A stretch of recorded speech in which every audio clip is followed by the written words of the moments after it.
Storytime. This one's going to be a little bit close to home. Now, is this an autistic story? Kind of, but kind of not. I want to talk about Grams. See, my parents were always working, so Grams was the one raising me. And this woman, number one, she taught me how to be happy with Goodwill broken toys. I mean, she treated it like it was nothing. She came from poverty. And she's probably the sweetest person I've ever met in my life. True story. She sewed quilt tops for the homeless while we were living at in the Christ Lutheran parsonage. Because Pastor Yokers, he was the pastor at the time. My father was, I think, a deacon or something like that.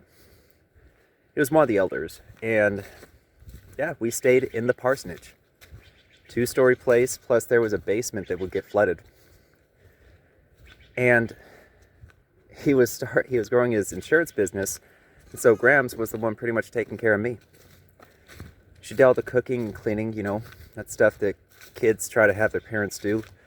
Like my frickin' brother, trying to get my mother to be a damn cook for him. But Grams was special. She had a heart, a true heart for people. She was going to become a literal nun about 2 to 3 weeks, according to my mother and her, after meeting my grandfather.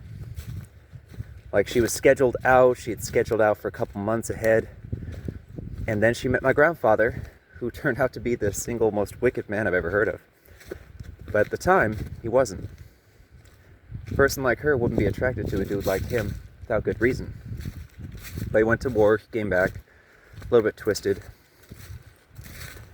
And this lady that I've seen sew quilt tops, when I got older, they told me the story about how he kidnapped half of her children and basically raised them kind of harsh. And I know those uncles still kind of today. I don't like a couple of them, and a couple of them I really, truly, deeply admire. They were all raised by Grams. But there was an uncle that was just like me. In fact, he believes, and I haven't had it verified, but I do have the files, that he solved the Voynich manuscript. In fact, he had the single largest electronic collection in the world until he passed. His name was Tim Rahel, but he went by Glenn Claston. And he was so ostracized by his family, just like I was, that I never got to meet the dude. Like, I got to meet him once. But if I had known that he was neurodivergent like me, I would have gladly gotten to know him. So I wasn't the first neurodivergent that Grams raised. So I actually knew some of the things she knew to teach me. So fast forward, she's still living with us when we moved to Spanaway, Washington, because we didn't stay in the parsonage forever. And I joined choir. Because she was always into music. She loved the Irish tenors. She loved the 3 tenors. She loved Michael Flatley's Lord of the Dance. I mean, she loved the arts. And so, when she got back from taking a tour with my Uncle John over across, I think it was Egypt and Ireland and all that, they took like a world tour. It was awesome. But I got to see a side of her one day that I never thought I'd get to see. You see, Jubilant Sykes, he came to Spanaway Junior High, invited by Mr. John Williams. Not the dude that composed Jurassic Park. No, I'm talking the best choir director I've ever met in my life to date. And he took a ragtag group of teenagers and made us sound like real men. Like, just, wow. The progress that we made over those couple years with him is just, it's insane. It really is. I wish I had the recordings. So Jubilant Sykes comes down. My little cocky self shows off singing a little bit. And I included that in my book, that story. But then he gives us tickets to Lagerquist Hall. He passes them through our choir instructor, Mr. Williams. And I took 2. In fact, I was the only student that showed up. The only one. If I didn't show up alone, I had a +1. Grams. When we got there, she was dressed in her best. We went to Lagerquist Hall at Pacific Lutheran University. Beautiful hall, by the way, beautiful hall. I love the acoustics. Not the best I've ever heard, but dang if it ain't close. And when we get there, she's giddy. Like, I see giddiness in her.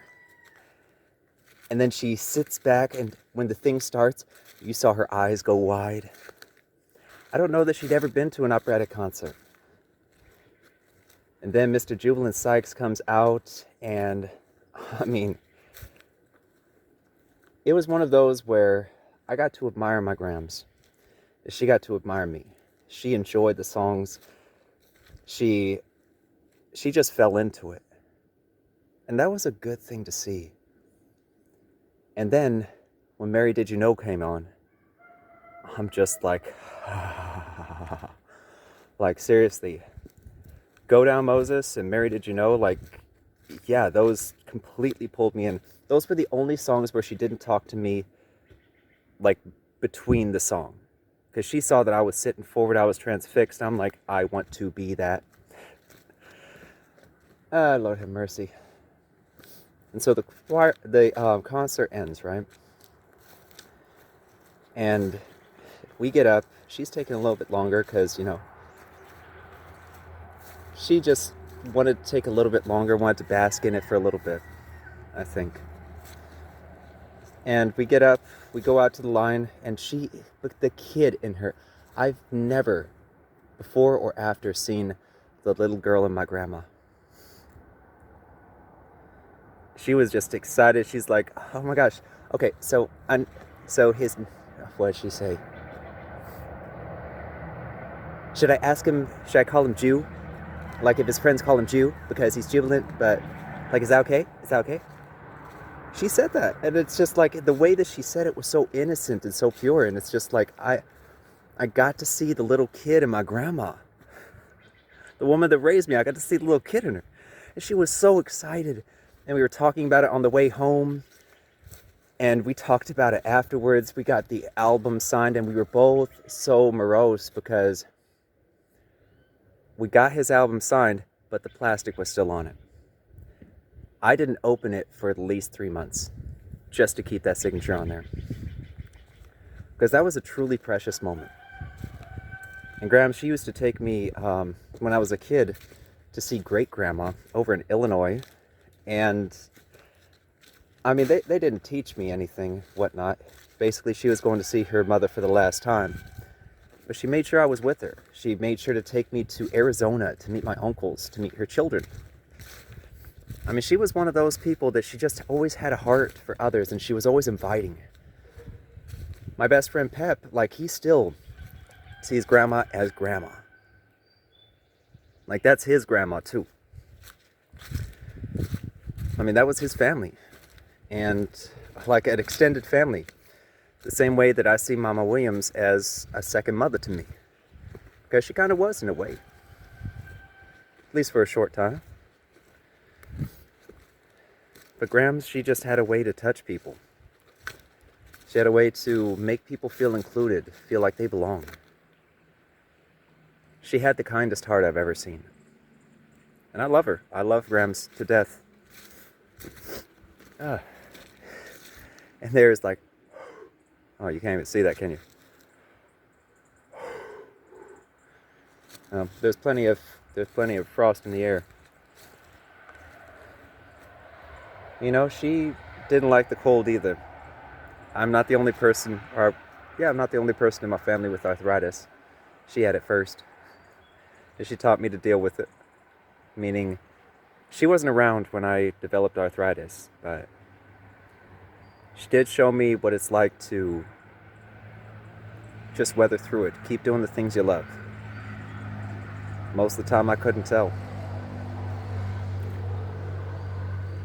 But yeah, one of the single greatest women I've ever met in my life. Then I met somebody else that reminded me of her. Then I met a third person. I feel very fortunate and blessed to have known some of the people I've known. I miss her.